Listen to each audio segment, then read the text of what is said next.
What is targeted therapy? On everyone's lips, the term targeted treatment, targeted oncology. The more individually selected the treatment, the fewer side effects and the higher the result. The professor explained that this term is not new. In tumor samples, they have long learned to find specific characteristics, wrong, proteins that are important for tumor growth.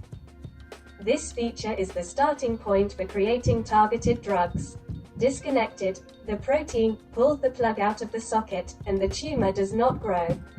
Today, medicine is reaping the benefits of those fundamental studies, the results of which have been collected over the past 15 years. For example, patients with lung cancer in 20% of cases have application points for targeted therapy, which works better than conventional chemotherapy for metastasis. Pills that suppress signals for tumor growth could help another 15% of patients for whom chemotherapy no longer works.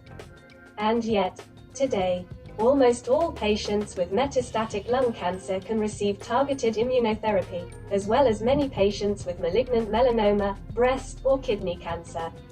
In these cases, targeted therapy does not suppress the signal from the cancer cell, but the metabolic process that prevents the body's own immune response from killing the tumor cell. Many patients respond very well to these drugs, even patients with metastases who have previously failed to be helped in the long term. For example, there are patients with advanced lung cancer who are asymptomatic for 5 or 6 years, and in the past, 95% of them died after 2 years.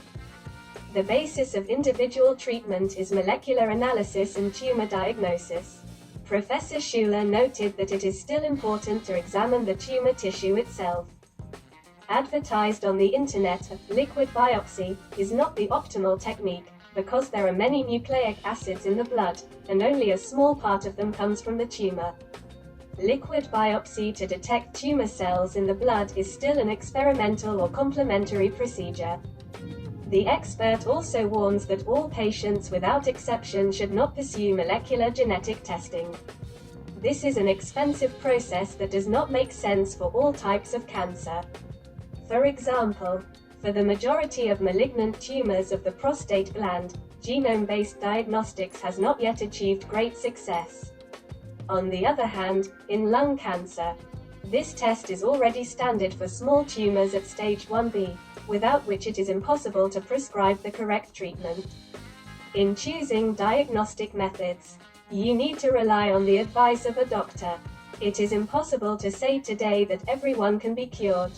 The goal of therapy is to maintain or restore the patient's quality of life for as many years as possible.